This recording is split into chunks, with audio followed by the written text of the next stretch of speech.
Good morning students.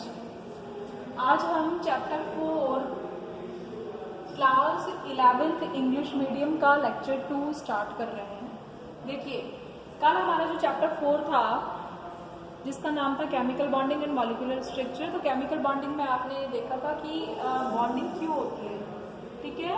तो उसमें मैंने आपको बताया था कि जब एटम्स पास आते हैं, यदि वो इन्फिनिटी डिस्टेंस पर होते हैं, मतलब इन्फिनिटी डिस्टेंस पर होते हैं, उस टाइम पर उनकी एनर्जी जो है वो जीरो होती है। जैसे जैसे वो पास आते हैं उनमें अट्रैक्शन फोर्स बढ़ता है। फोर्स दोनों टाइप के काम करते हैं, अट्रैक्शन फोर्स भी होता है, न्यूक्लियर वो रिपल्शन फोर्स भी होता है। तो वो डिस्टेंस जिस पर उस पर अट्रैक्शन फोर्स मैक्सिमम होता है और पोटेंशियल एनर्जी मिनिमम होती है, उस टाइम पर दो एटम्स के बीच में एक सर्टेन डिस्टेंस पर बॉन्ड फॉर्मेशन होता है। तो वो जो सर्टेन डिस्टेंस थी दैट इज बॉन्ड लेंथ, ये मैंने आपको बताया था। और बॉन्डिंग हो क्यों रही है उसके लिए आपको बताया था कि ईच एटम वांट्स स्टेबिलिटी, और एक एटम स्टेबिलिटी चाहता है। उसको स्टेबिलिटी कब आती है?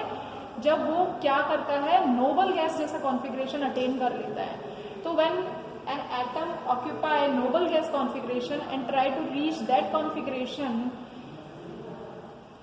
ही अंडरगो केमिकल बॉन्डिंग, मतलब इट अंडरगो केमिकल बॉन्डिंग। तो कोई भी एटम जो है वो केमिकल बॉन्डिंग कब करता है? तो सबसे पहले जो फर्स्ट प्रिंसिपल गिवन था वो किसके द्वारा दिया गया था? पॉज़ल के द्वारा दिया गया था, ठीक है। उसके बाद एक ऑक्टेट रूल था। ऑक्टेट रूल भी वही चीज थी। ऑक्टेट रूल का मतलब क्या है? ऑक्टेट रूल भी बेस था केमिकल बॉन्डिंग का, जिसमें क्या कहा गया कि ईच एटम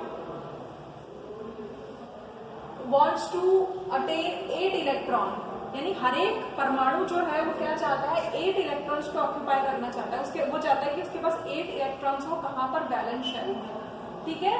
क्योंकि 8 इलेक्ट्रॉन होने पर क्या हो जाता है? उसका कॉन्फ़िगरेशन नोबल गैस जैसा हो जाता है और वो स्टेबल हो जाता है, ठीक है। तो कल हमने जो केमिकल बॉन्डिंग का टाइप पढ़ा था दैट इज आयनिक बॉन्डिंग, ठीक है। आज हम पढ़ेंगे कोवलेंट बॉन्डिंग। अब कोवलेंट बॉन्डिंग में क्या हो रहा है? देखिए, आपको पता है कि आयनिक बॉन्डिंग में हुआ था ट्रांसफर ऑफ इलेक्ट्रॉन और कोवलेंट बॉन्डिंग में होता है sharing of electron. Sharing of electron में जैसे अब मैंने आपको बताया शेयरिंग ऑफ इलेक्ट्रॉन, तो जैसे फॉर एग्जांपल मैं आपको एग्जांपल ले रही हूँ Cl2 का। अब Cl2 में क्या है? सबसे पहले आप Cl2 का कॉन्फ़िगरेशन लिखेंगे। इस तरीके से आपको लिखना आना चाहिए और वैसे भी लिखना आना चाहिए। यदि आपको ऐसे लिखना है तो 2, 8, 7 दोनों तरीके से लिखना आना चाहिए, क्योंकि अब आप हायर क्लास में आ गए हैं तो आपको ये वाला कॉन्फ़िगरेशन तो आना ही चाहिए। ये हमने सेकंड चैप्टर में पूरी तरीके से पढ़ा है, ठीक है। तो देखो, जब आप इसका कॉन्फ़िगरेशन लिखते हो क्लोरीन का एटॉमिक नंबर है 17, तो 1s2, 2s2, 2p6, 3s2, 3p5, ठीक है। तो वैलेंस शेल में कितने इलेक्ट्रॉन है? 7 इलेक्ट्रॉन है। और ये चाहता क्या है? अभी आपको बताया, ईच एटम वांट्स 8 इलेक्ट्रॉन। तो Cl को मैंने यहाँ पर लिखा, Cl की देखिए, Cl को जो मैंने यहाँ पर लिखा है, तो मैंने इसके इलेक्ट्रॉन्स जो कि इसके वैलेंस शेल में इलेक्ट्रॉन है, क्योंकि बॉन्डिंग में कौन पार्टिसिपेट करते हैं? वैलेंस शेल के इलेक्ट्रॉन्स पार्टिसिपेट करते हैं। तो मैंने इस तरीके से लिख दिया, ठीक है, ओके। ये जो इलेक्ट्रॉन है ये जो डॉट के फॉर्म में बताए हुए हैं, तो इस तरीके से जो रिप्रेजेंटेशन था ना कि Cl को हम ऐसे दिखाएं, किसी भी एटम को हम ऐसे दिखाएं, ठीक है, ये हमने यहाँ पर लिख दिया। सबसे पहले आप समझो, अब क्या होगा? इसके पास 7 इलेक्ट्रॉन है, इसके पास 7 इलेक्ट्रॉन है, तो ऑक्टेट में कितना कम है? 1। तो ये क्या करेगा? 1 की शेयरिंग करेगा। शेयरिंग का मतलब इससे 1 इलेक्ट्रॉन ले लेगा, ठीक है। तो अभी इसके पास कितने हो गए? 2, 4, 6 और 8, और ऐसे इसके पास कितने हैं? 2, 4, 6, 7, ये भी इससे 1 ले लेगा, ओके। तो दोनों ने 1-1 इलेक्ट्रॉन ले लिया, तो बॉन्डिंग कितने की होगी? दोनों ने शेयरिंग कितने की? दोनों ने 1-1 इलेक्ट्रॉन की शेयरिंग की, तो बॉन्ड कितना बना? 1 बॉन्ड बना, क्लियर, ठीक है। कोवलेंट बॉन्डिंग कैसे हो रही है? इस तरीके से हो रही है। और ये जो मैंने डॉट स्ट्रक्चर्स जो बताई है, इसे लेविस ने क्या कहा? इन्हें हम कहते हैं Lewis dot structures. Lewis dot structures means किसी भी एलिमेंट के वैलेंस शेल में जो भी इलेक्ट्रॉन है, these are represented by a dot. एक डॉट से रिप्रेजेंट कर दिया हमने उनको, ठीक है। ऐसे किसी भी एलिमेंट के वैलेंस शेल इलेक्ट्रॉन्स को हम बना सकते हैं। जैसे फॉर एग्जांपल मान लीजिए बोरोन है, बोरोन का कॉन्फ़िगरेशन कितना है? 1s2, 2s2, 2p1। तो वैलेंस शेल में कितने इलेक्ट्रॉन है? 3। तो हम बना देंगे, ठीक है। ये क्या हो गया, ये लेविस रिप्रेजेंटेशन हो गया। यदि कार्बन का बताना है तो कार्बन का कितना कैसे बताएंगे, कार्बन के पास कितना है 2s2 2p2, तो हो जाएगा 1 2 3 4। ठीक है, इस तरीके से जो रिप्रेजेंटेशन होता है ये कहलाता है लेविस डॉट रिप्रेजेंटेशन। तो कोवलेंट बॉन्डिंग आपको क्लियर हो गई है, कोवलेंट बॉन्डिंग में शेयरिंग हो रही है। ठीक इसी तरीके से जैसे यहाँ पर भी आप देख सकते हो O2 का यदि हमें बनाना चाहे लेविस स्ट्रक्चर तो कैसे बनाएंगे, पहले कॉन्फ़िगरेशन लिखेंगे 1s2 2s2 2p कितना है, ऑक्सीजन का कितना होता है 8, 2p 4, वैलेंस शेल में कितने इलेक्ट्रॉन है 6, तो 6 तो है ही, 1 2 3 4 5 6, इसके पास भी 1 2 3 4 5 6 6 हैं। अब इनको चाहिए कितने, 2 इलेक्ट्रॉन और चाहिए, तो कैसे करेंगे ये शेयरिंग, देखो ये ऐसे करेंगे, इसके पास कितने हैं 6 और इसके पास भी कितने हैं 6, इसके पास 6 है और ऑक्टेट में कितने कम है 2, तो ये क्या करेंगे इसके 2 इलेक्ट्रॉन ले लेंगे। आप देखो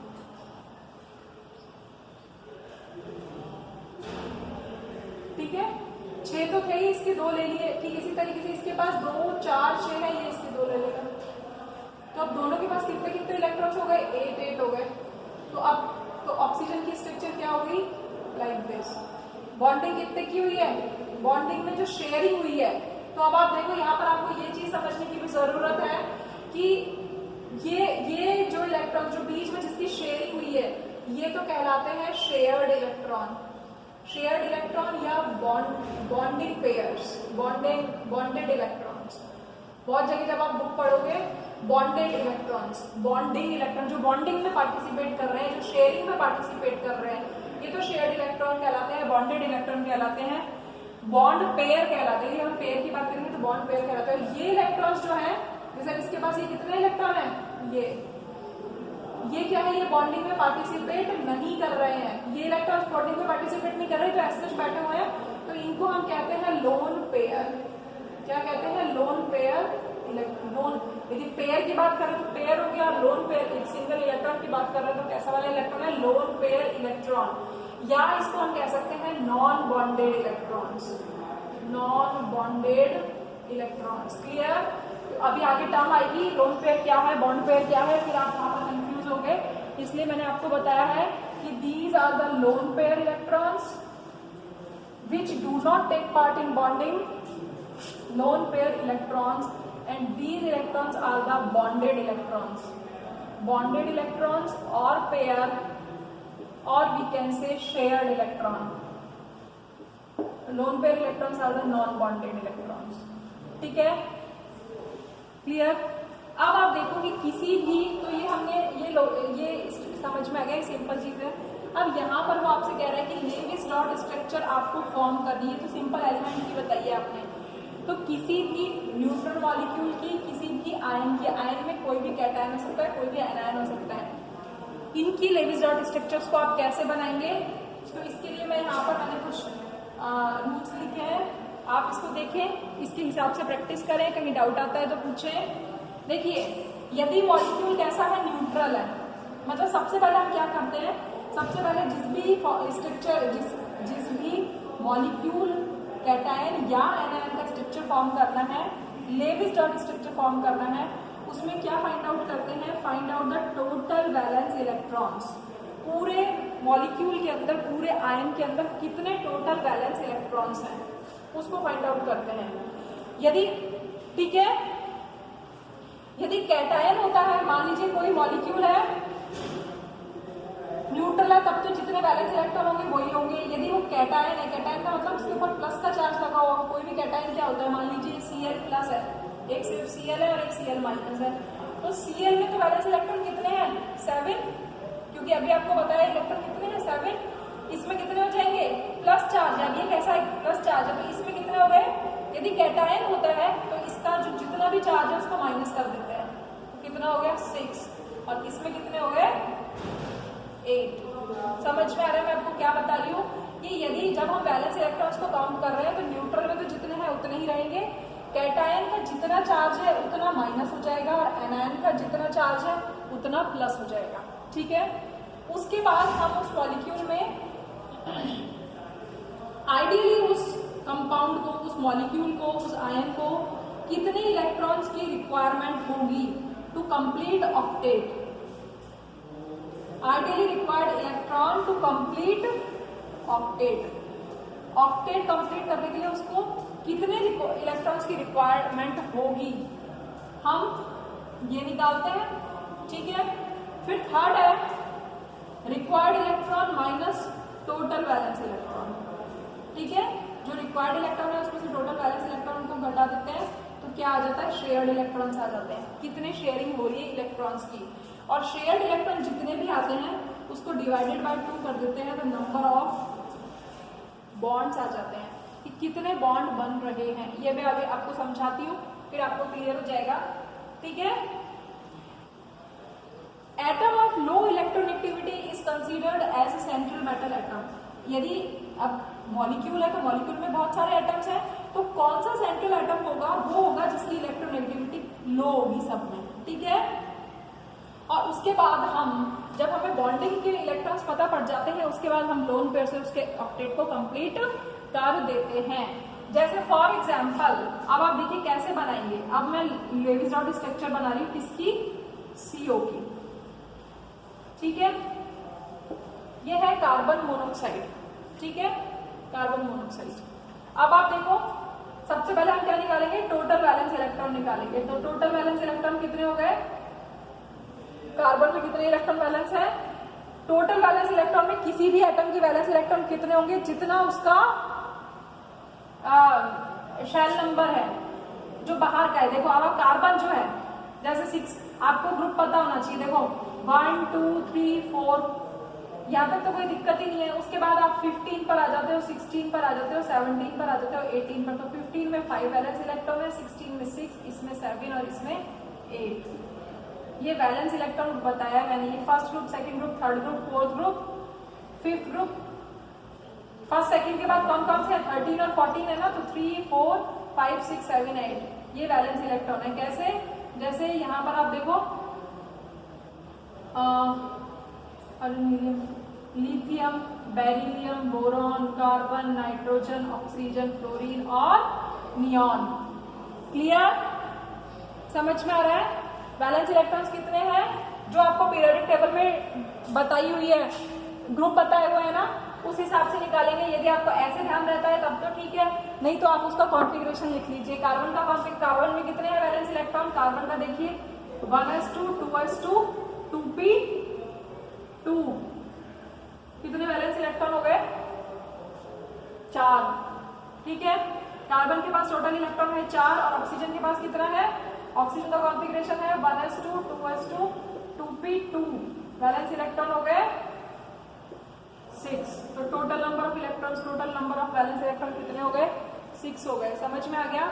तो आप किसी भी एलिमेंट का, किसी भी मॉलिक्यूल के अंदर जो भी एटम्स दिए हुए हैं उन एटम्स के वैलेंस शेल इलेक्ट्रॉन को काउंट कर लेंगे। ये कितने हो गए, टोटल वैलेंस इलेक्ट्रॉन, यानी टोटल वैलेंस इलेक्ट्रॉन है 10, ठीक। अब दूसरा देखिए, अब आपको निकालना है आइडियली रिक्वायर्ड इलेक्ट्रॉन्स कि यदि दोनों में ऑक्टेट कंप्लीट करना होता तो कितने होते, तो आइडियली रिक्वायर्ड इलेक्ट्रॉन कितने हो गए, इसमें भी 8 चाहिए थे, इसमें भी 8 चाहिए, तो हो गए टोटल 16, ठीक है। तो वैलेंस इलेक्ट्रॉन कितने हो गए,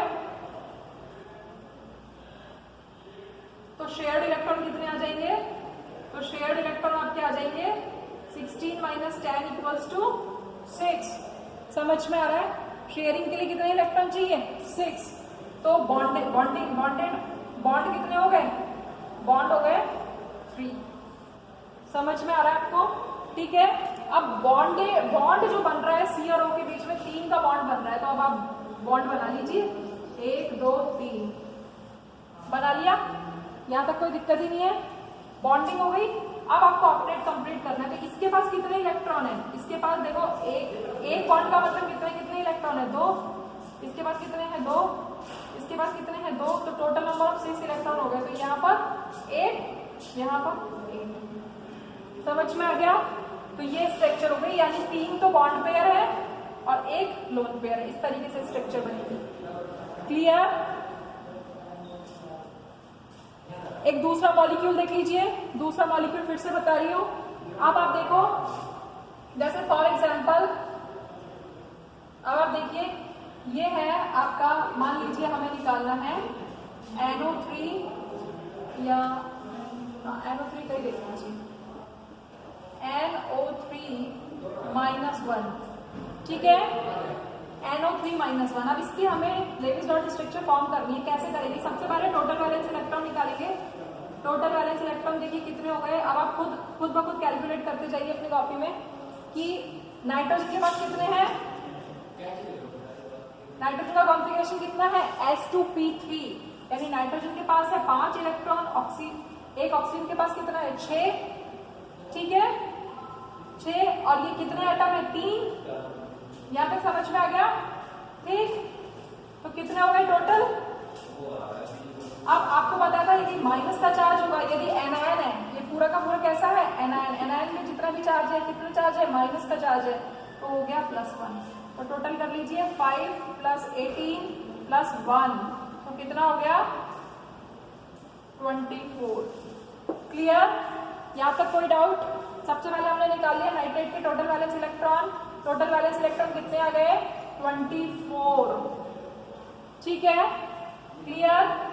अब उसके आगे सेकंड में देखिए, सेकंड आपको आइडियली रिक्वायर्ड का मतलब यदि कितने एटम है? टोटल 4 एटम है। 4 एटम को, एक एटम को 8 चाहिए, तो 4 को कितना चाहिए? 32। ओके, तो रिक्वायर्ड इलेक्ट्रॉन कितने हो गए? 32। क्लियर? अब थर्ड में निकालिए। थर्ड में क्या पूछ रहा है वो आपसे? शेयर्ड इलेक्ट्रॉन कैसे निकालेंगे? शेयर्ड इलेक्ट्रॉन में से शेयर्ड इलेक्ट्रॉन निकालने का फॉर्मूला बताया आपको। रिक्वायर्ड में से टोटल वैलेंस इलेक्ट्रॉन को माइनस कर देंगे। 32 - 24 कितना बच गया? 8 इलेक्ट्रॉन्स। 8 इलेक्ट्रॉन, यदि शेयर्ड इलेक्ट्रॉन 8 है तो बॉन्ड कितने बनेंगे? तो बॉन्ड का नंबर आ जाएगा आपके पास जस्ट हाफ बनेंगे, यानी 4 बॉन्ड बनेंगे। Clear in your mind? ठीक है, तो नाइट्रेट में कितने बॉन्ड बनेंगे? 4 बॉन्ड बनेंगे। तो अब आप यहाँ पर देखिए, नाइट्रेट का बता रही हूँ मैं, अब 4 बनेंगे, ठीक है, ये तो आपको पता पड़ गया 4 बॉन्ड बनेंगे। लेकिन नाइट्रोजन और ऑक्सीजन में आप सेंट्रल मेटल एटम किसको लेंगे? उस मेटल को लेंगे जिसकी इलेक्ट्रोनेगेटिविटी लेस है। तो नाइट्रोजन और ऑक्सीजन में किसकी इलेक्ट्रोनेगेटिविटी लेस है? नाइट्रोजन की। तो अब आप देखिए कैसे बनाएंगे। ठीक, एक नाइट्रोजन 3 ऑक्सीजन से सराउंडेड है। क्लियर? अब इनके बीच में आपको 4 बॉन्ड बनाने हैं। 4 बॉन्ड कैसे बन सकते हैं?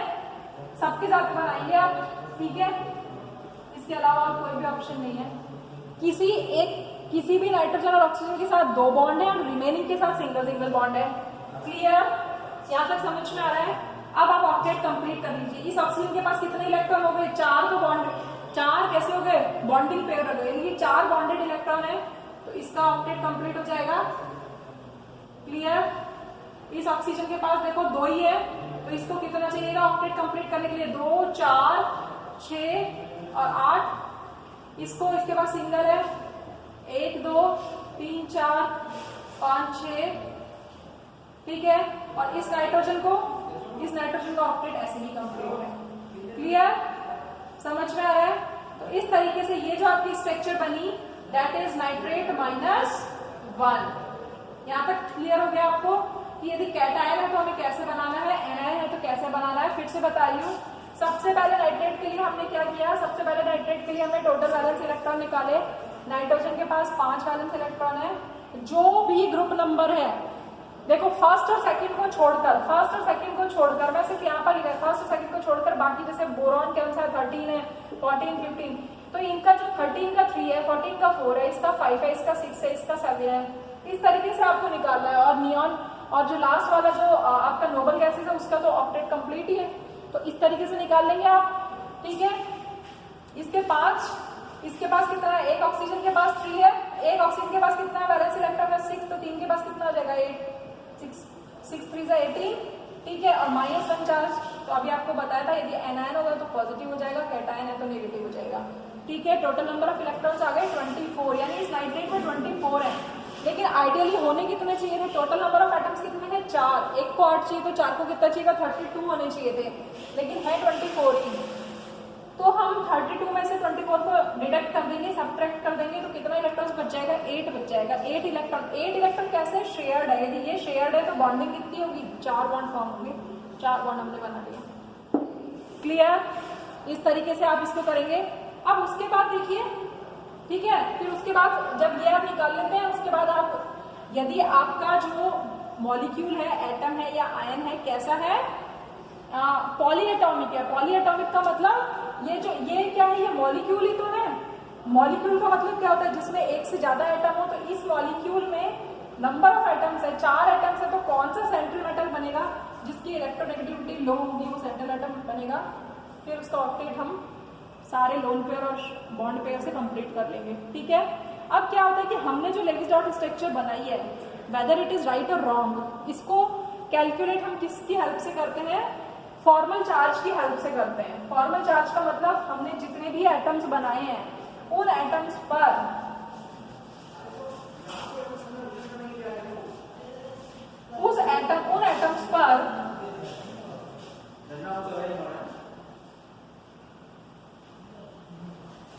उन एटम्स पर फॉर्मल चार्ज को कैलकुलेट करते हैं। फॉर्मल चार्ज कैलकुलेट करने के बाद हम देखते हैं कि हमारी कैलकुलेशन से जो चार्ज बैठ रहा है, वाकई में उस एटम, उस मॉलिक्यूल पर जितना चार्ज है वो इक्वल आ रहा है कि नहीं आ रहा है।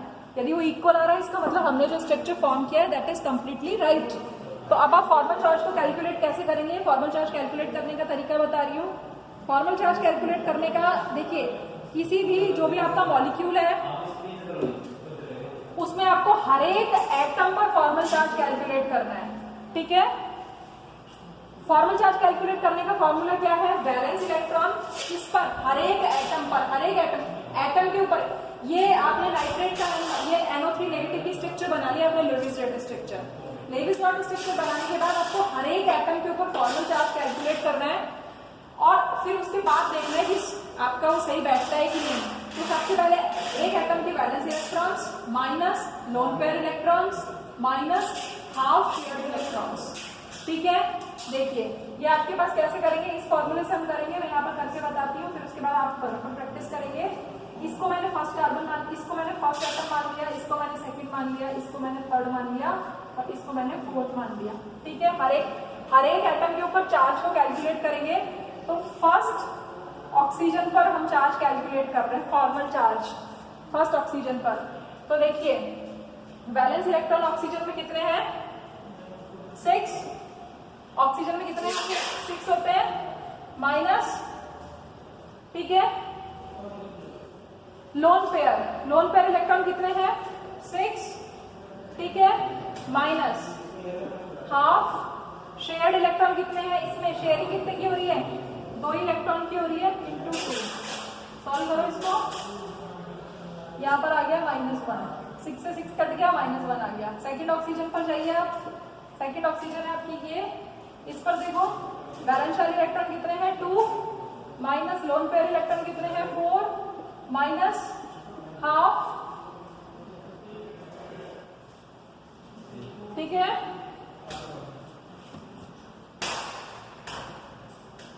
ठीक है, माइनस कितने हैं इसमें, क्या, शेयर्ड इलेक्ट्रॉन्स। यहाँ पर शेयरिंग देखो कितने की हो रही है, 4 की। कितना हो गया, सॉल्व करिए, 6 माइनस 4, 2 से 2 गया, -6, यानी कितना आ गया, 0। इस पर फॉर्मल चार्ज कितना है, 0, ठीक है। थर्ड ऑक्सीजन पर जाइए, थर्ड ऑक्सीजन पर कितना आएगा,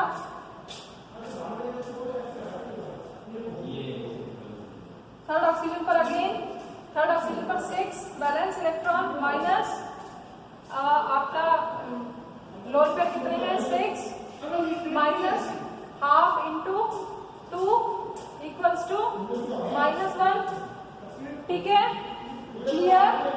फिर आपके पास आता है नाइट्रोजन, फोर्थ नाइट्रोजन पर कैसे निकालेंगे आप, ठीक है। फोर्थ नाइट्रोजन में आप देखिए नाइट्रोजन के पास क्या है,